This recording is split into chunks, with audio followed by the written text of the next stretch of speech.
மாணவ நண்பர்கள் அனைவருக்கும் வணக்கம். நான் உங்கள் பொன்வேல் பாண்டியன், நடப்பு நிகழ்வுகள் ஆசிரியர். இன்றைய தினத்தில் புதிய மாதம் மார்ச் மாதத்தின் 1ஆம் தேதிக்குரிய தினசரி நடப்பு நிகழ்வுகளை வழக்கம் போல சிறப்பான முறையில் தொகுத்து வழங்க போகிறோம். சரி, சமீப காலங்களில் எந்த ஒரு போட்டித் தேர்வாக இருந்தாலும் சரி, நடப்பு செய்திகள் சரிங்க, திட்டங்கள் ரொம்ப ஒரு முக்கியமான ஒரு ரோல் ப்ளே பண்ணது. அதனால் அந்த நடப்பு செய்திகளை சப்ஜெக்டோட லிங்க் பண்ணி ஸ்ட்ராட்டஜிக்கும் கலந்து அருமையான முறையில் என்னால் முடிஞ்ச அளவுக்கு சிறப்பாக தொகுத்து வழங்கிட்டு இருக்கிறேன். நல்லா பயன்படுத்திக்கோங்க, தேர்வில் வெற்றி பெறுங்கள். சரி, நடுவில் போனஸ் கேள்விகள், வாய்ப்பு கிடைக்கும் ரிவிஷன், இறுதியாக அந்த சூப்பர் 6 கேள்விகள், இப்படி சூப்பரான சில விஷயங்கள் தொடர்ந்து நம்ம பண்ணிட்டு இருக்கிறோம். வாய்ப்பு கிடைக்கும் போது அதை யாரு சூப்பரா பயன்படுத்துறாங்களோ அவங்க தான் எந்த ஒரு ஃபீல்ட்லையும் ஜெயிப்பாங்க. அது இந்த போட்டித் தேர்வுக்கு ரொம்ப பொருத்தமானது. ஆரம்பிக்கலாமா? இன்றைய தினத்துக்கான நடப்பு செய்திகள் மார்ச் 1ஆம் தேதிக்குரியது. ஃபர்ஸ்ட், இன்றைய தினத்திற்கான முக்கியமான அந்த தலைப்பு செய்திகள் சில உள்ளடக்கம். அதில் நம்ம ஃபர்ஸ்ட் என்ன பார்க்க போறோம் சொல்லி பாருங்கம்மா. ஃபர்ஸ்ட் பார்க்க போகிறது மார்ச் 1ஆம் தேதியில் என்னென்ன முக்கிய தினங்கள், ரொம்ப முக்கியமான ஒரு தினம் இருக்குது, என்னன்னு சொல்லி வெயிட் பண்ணி பாருங்க.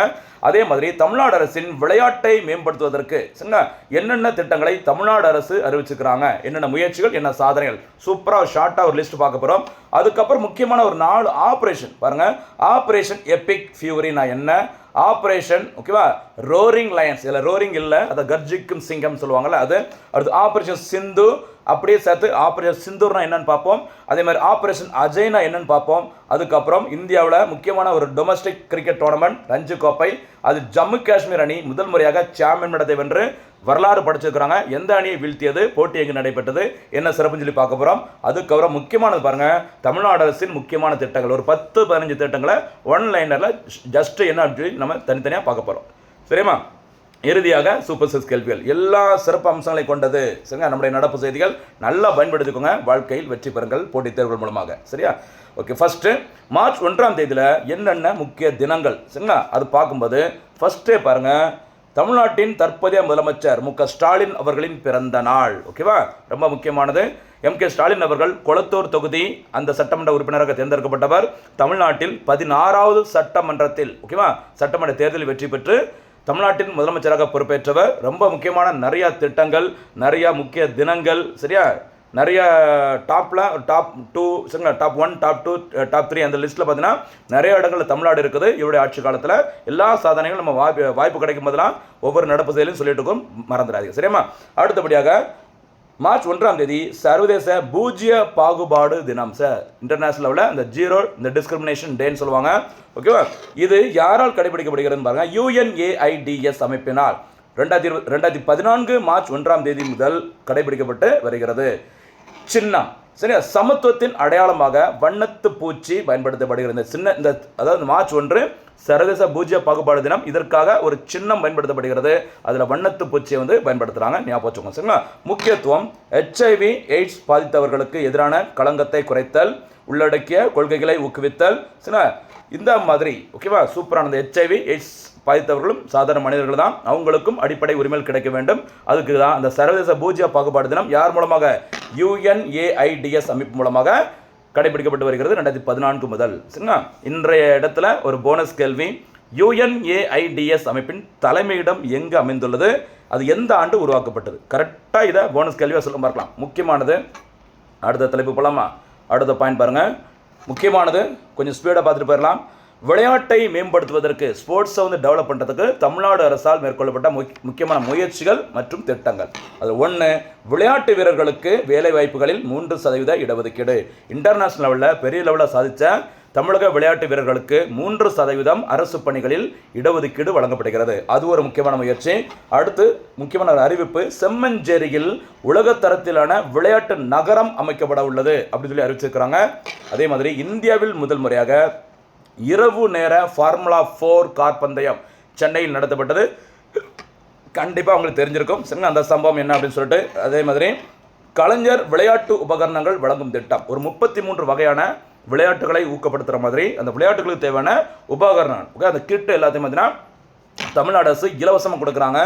அது ஒரு முக்கியமான முயற்சி. அடுத்தபடியாக தமிழ்நாடு சாம்பியன்ஸ் அறக்கட்டளையை தொடங்கியிருக்கிறாங்க. சரி, தமிழ்நாடு சாம்பியன்ஸ் அறக்கட்டளை தொடங்கியிருக்கிறாங்க. சரியா, விளையாட்டை மேம்படுத்துவதற்காக. இதனுடைய பிராண்ட் அம்பாசிடராக நியமனம் செய்யப்பட்டவர் MS தோனி அவர்கள் மறக்கக்கூடாது. அதே மாதிரி தமிழ்நாடு அரசின் அந்த விளையாட்டை மேம்படுத்துவதற்கான முயற்சிகளை பாராட்டுற மாதிரி ஃபிக்கி அமைப்பும் CII அமைப்பும் சிறந்த மாநில விளையாட்டு விருதினை தமிழ்நாடு அரசிற்கு வழங்கியிருக்கிறாங்க. அதே மாதிரி ஒலிம்பிக் அகாடமி, சரியா, ஒலிம்பிக் அகாடமி ஒலிம்பிக் போட்டிகளில் நிறைய பதக்கங்களை தமிழ்நாட்டிலேருந்து வீரர்கள் வீராங்கனைகள் வின் பண்ணணும் அப்படிங்கிறதுக்காக ஒலிம்பிக் அகாடமி ஒரு 4 முக்கிய நகரங்களில் உருவாக்கப்பட சொல்லியிருக்கிறாங்க. ஒன்று சென்னை, அடுத்து மதுரை, திருச்சி, நீலகிரி. ஓகேவா? அதே மாதிரி தொடர்ந்து 2 உலக ஸ்குவாஷ் போட்டியை, சரி, அந்த ஸ்குவாஷ் போட்டி 4 கண்ணாடி குண்டுக்குள்ள இருந்து டம்மு டம்முன்னு அடிப்பாங்கல்ல, சரி, அந்த உலக ஸ்குவாஷ் போட்டியை சென்னையில் நடத்தினாங்க தமிழ்நாடு அரசு, ஞாபகம் வச்சுக்கோங்க. அதே மாதிரி உலக ஜூனியர் ஆடவர் ஹாக்கி போட்டி, சரியா, சென்னை மற்றும் மதுரையில் நடைபெற்றது. இந்த போட்டியில் Germany champion, second place Spain, 3ஆம் இடம் நம்முடைய தமிழ்நாடு, மறக்காதீங்க, சரியா, சரி, இந்தியா. ஓகேவா? அடுத்து செஸ் ஒலிம்பியாட் போட்டி, 44வது செஸ் ஒலிம்பியாட் போட்டி 2022ஆம் ஆண்டில் நடத்தப்பட்டது. தமிழ்நாட்டில் தான், மறக்கக்கூடாது. சரிங்களா? செஸ் ஒலிம்பியாட் 2 ஆண்டுகளுக்கு ஒரு முறை நடத்தப்படும். இது வந்து எஸ்ஏ எக்ஸாமில் கேட்டிருந்தாங்க. அதே மாதிரி ஆசிய அலைசறுக்கு விளையாட்டு போட்டி, இந்த சர்ஃபிங் அப்படி சொல்லுவாங்களே, ஆசிய அலைசறுக்கு விளையாட்டு போட்டிகள் மகாபலிபுரத்தில் நடத்தப்பட்டது. ஒரு குறிப்பிடத்தக்க ஒரு செய்தி. இது எல்லாமே விளையாட்டை மேம்படுத்துவதற்கு தமிழ்நாடு அரசு மேற்கொண்ட முக்கியமான முயற்சிகள். சரிங்களா? அடுத்து டெய்லி நியூஸ் பேப்பரில் வர்ற முக்கியமான ஒரு 4-5 நியூஸ் பார்க்கலாம். பாருங்கள். ஆப்ரேஷன் எபிக் ஃபியூரி, சரியா, மற்றும் ஆப்ரேஷன் ரோரிங் லயன், 2 நம்ம பார்க்க போகிறோம். பாருங்கள். ஆப்ரேஷன் எபிக் ஃபியூரி என்பது பிப்ரவரி 2026இல் ஈரானிய இராணுவ தளங்கள், ஏவுகணை நிலையங்கள் மற்றும் கட்டளை மையங்களை இலக்காக கொண்டு அமெரிக்கா தலைமையிலான அதாவது இஸ்ரேல் ஆதரவுடன் அமெரிக்கா தலைமையில் நடத்தப்பட்ட ஒரு இராணுவ தாக்குதல். சரிங்களா? உங்களுக்கு தெரிஞ்சிருக்கும், ஈரானிற்கும் இஸ்ரேல் நாட்டிற்கும் மிகப்பெரிய லெவலில் சண்டை நடந்துட்டு இருக்குது. இந்த டைமில் ஈரான் மேலே அமெரிக்கா தலைமையில், ஓகேவா, ஒரு தாக்குதல் மேற்கொண்டாங்க. அந்த தாக்குதலுக்கு வச்ச பேர் தான் ஆப்ரேஷன் எபிக் ஃபியூரி அப்படிங்கிறது. ஓகேவா? அதே மாதிரி ஆப்ரேஷன் லயன், சரி, ரோரிங் லயன், சரி, ஆப்ரேஷன் லயன்ஸ் ரோர் அல்லது ரோரிங் லயன் சொல்லுவாங்க. கர்ஜிக்கும் சிங்கம் அப்படிங்கிற பேரில் இஸ்ரேல் ஈரான் மேலே தாக்குதல் நடத்தியிருக்கிறாங்க. அப்போ அமெரிக்க தலைமையில் நடத்தப்பட்ட தாக்குதலுக்கு வச்ச பேர் ஆப்ரேஷன் எபிக் ஃபியூரி. அதே மாதிரி ஈரான் மேலே இஸ்ரேல் தாக்குதல் நடத்திய, சரி, இஸ்ரேல் மேற்கொண்ட தாக்குதல் வச்ச பேர் தான் ஆப்ரேஷன் ரோரிங் லயன், மறக்காதீங்க. சரிங்களா? அதுக்கப்புறம் 2 முக்கியமான ஒரு பழைய செய்தி பாருங்க. பழசுனா ரொம்ப பழசு கிடையாது, ரீசெண்டாக தான் 1-2 வருஷத்துக்கு முன்னாடி. ஓகேவா? ஈரான் நாட்டில் உள்ள இந்தியர்களை, சரிங்களா, மத்திய அரசு, இந்திய அரசு பத்திரமாக மீட்டு கொண்டு வந்தாங்க. அந்த மீட்பு பணிக்கு வைக்கப்பட்ட பெயர் ஆப்ரேஷன் சிந்து. சரி, ஆப்ரேஷன் சிந்து. ஆப்ரேஷன் சிந்தூர் அப்படிங்கிறது உங்களுக்கு தெரிஞ்சிருக்கும், சரியா, பகல்காம் தீவிரவாத தாக்குதலுக்கு இந்தியா மேற்கொண்ட பதிலடி தாக்குதலுக்கு வச்ச பேர் ஆப்ரேஷன் சிந்தூர். இது வந்து சிந்து, ஞாபகம் வச்சுக்கோங்க. ஓகேவா? அடுத்து ஆப்ரேஷன் அஜய். ஆப்ரேஷன் அஜய் அப்படிங்கிறது இஸ்ரேல் நாட்டில் உள்ள இந்த காசா, இந்த ஹமாஸ், இந்த குரூப்புக்கு இடையே பிரச்சனை வரும்போது இஸ்ரேலில் இருக்க இந்தியர்களை மத்திய அரசு பத்திரமா மீட்டு கொண்டு வந்தாங்க. அந்த மீட்பு பணி வைக்கப்பட்ட பேர் தான் ஆப்ரேஷன் அஜய், மறக்காதீங்க. சரியா? Operation epic fury, operation roaring lion, operation Sindoor, operation Ajay எல்லாமே அப்பப்போ நியூஸில் வருது, கவனம் பாருங்க. அடுத்து மார்ச் 1ஆம் தேதி தமிழக முதலமைச்சர் மு.க. ஸ்டாலின் அவர்களின் பிறந்தநாள். அதனால் அவரோட பீரியடில் என்னென்ன முக்கியமான திட்டங்களை கொண்டு வந்திருக்காங்க, அதாவது ஒரு தலைப்பு செய்தி மாதிரி ஸ்பீடாக பார்த்துட்டு போயிடலாம். சரிங்களா? ஏன்னா இது நிறைய வாட்டி நம்ம பார்த்துட்டோம். சும்மா செட்டாக பார்க்கும்போது ஒரு ஞாபகம் வரல உங்களுக்கு. அதுக்கு தான் நான் முதல்வன் திட்டம், பள்ளி கல்லூரி மாணவர்களின் திறன் மேம்பாடு மற்றும் தொழில் முனைவராக்குவதற்கு தேவையான பயிற்சிகளை வழங்கும் திட்டம் நான் முதல்வன் திட்டம் மார்ச் 1, 2022 தொடங்கப்பட்டது. அடுத்த திட்டம் கலைஞர் கைவினை திட்டம். சரிங்களா? 25 வகையான கைவினை தொழிலை ஊக்கப்படுத்துவதற்கு தமிழ்நாடு அரசால் தொடங்கப்பட்ட திட்டம். ஏப்ரல் 19, 2025 குன்றத்தூரில் தொடங்கப்பட்ட திட்டம் கலைஞர் கைவினை திட்டம். சரிங்களா? இதுக்கு ஆப்போசிட்டாக மத்திய அரசோட திட்டம் PM விஸ்வகர்மா திட்டம் செப்டம்பர் 17, 2023 தொடங்கப்பட்டது. ஓகேவா? அந்த PM விஸ்வகர்மா திட்டம் பாரம்பரிய தொழிலில், பாரம்பரிய கைவினை தொழிலில் யார் இருக்காங்களோ அவங்க தான் திட்டத்தை சேர முடியும். அந்த கலைஞர் கைவினை திட்டத்தில் யாருனாலும் விருப்பப்பட சேர்ந்துக்கலாம். ஓகேவா? வித்தியாசம் தான். அடுத்து புதுமை பெண் திட்டம், தமிழ் புதல்வன் திட்டம். சரிங்களா? 6 முதல் 12ஆம் வகுப்பு வரை அரசு மற்றும் அரசு உதவி பெறும் பள்ளியில் படித்து உயர்கல்வி படிக்கும்போது மாதந்தோறும் ₹1000 நிதி உதவி வழங்குவதற்கு மாணவிகளுக்கான திட்டம் புதுமை பெண் திட்டம், மாணவர்களுக்கான திட்டம் தமிழ் புதல்வன் திட்டம். சரிங்களா? அடுத்து மின்னகம் சேவை மையம். சரிங்களா? இந்த EB சம்மந்தப்பட்ட எல்லா சேவைகளும் ஒரே இடத்துல ஈஸியாக கிடைக்கிற மாதிரி ஒரு சேவை மையத்தை தொடங்கினாங்க. அதுக்கு வச்ச பேர் தான் மின்னகம் சேவை மையம். அதே மாதிரி திருமணமான தகுதி வாய்ந்த குடும்ப தலைவர்களுக்கு மாதந்தோறும் ₹1000 நிதி உதவி வழங்குவதற்கு தொடங்கப்பட்ட திட்டம் கலைஞர் மகளிர் உரிமை தொகை திட்டம் செப்டம்பர் 15, 2023 காஞ்சிபுரத்தில் தொடங்கப்பட்ட இந்த திட்டம் தொடங்கி வைக்கப்பட்டது. அடுத்த முக்கியமான திட்டம் 1 முதல் 5ஆம் வகுப்பு மாணவர்களுக்கு, சரிங்களா, காலை உணவு வழங்குவதற்காக முதலமைச்சரின் இந்த காலை உணவு திட்டம் மதுரை நெல்பேட்டையில் தொடங்கி வைக்கப்பட்டது. செப்டம்பர் 15, 2022 தொடங்கப்பட்டது இந்த திட்டம். சரியாமா? அடுத்தபடியாக முதலமைச்சரின் தாய் மாணவர் திட்டம். சரிங்களா? 2026ஆம் ஆண்டிற்குள் தமிழ்நாட்டிலிருந்து 5 லட்சம் ஏழை குடும்பங்களை வறுமையிலிருந்து மீட்டெடுப்பதற்காக 2024-25 பட்ஜெட்டில் அறிவிக்கப்பட்ட திட்டம் தான் இந்த முதலமைச்சர் தாய்மானவர் திட்டம். இந்த திட்டத்தின் கீழ் பார்த்தீங்கன்னா அன்பு கரங்கள், முதியோர்கள் பராமரிக்கும் இல்லங்கள், அதே மாதிரி பெற்றோரை இழந்த குழந்தைகளுக்கு மாதந்தோறும் ரூபாய் 2000, 18 வயசு வரைக்கும் நிதியுதவி வழங்குற காக்கும் அது அன்பு கரங்கள் திட்டம். அன்பு கரங்கள் திட்டம். காக்கும் கரங்கள் திட்டம் அப்படிங்கிறது ஓய்வு பெற்ற ராணுவ வீரர்களுக்கு தொழில் தொடங்குவதற்கு ரூபாய் 1 கோடி வரை கடன் உதவி வழங்கும் திட்டம். சரிங்களா? அன்பு சோலை திட்டம். சரியா? முதியோர்களை பராமரிப்புக்கான அந்த இல்லங்கள், அது பேர் அன்பு சோலை. இது எல்லாமே முதலமைச்சரின் தாய்மானவர் திட்டத்துக்கு கீழே வரும், மறக்காதீங்க. சரிங்களா? அதே மாதிரி இலவச மடிக்கணினி வழங்கும் திட்டம், உலகம் உங்கள் கையில் திட்டம். அடுத்து 2030ஆம் ஆண்டிற்குள் தமிழ்நாட்டை குடிசையில்லா தமிழகமாக மாற்றுவதற்கு கலைஞரின் கனவு இல்லம் திட்டம்.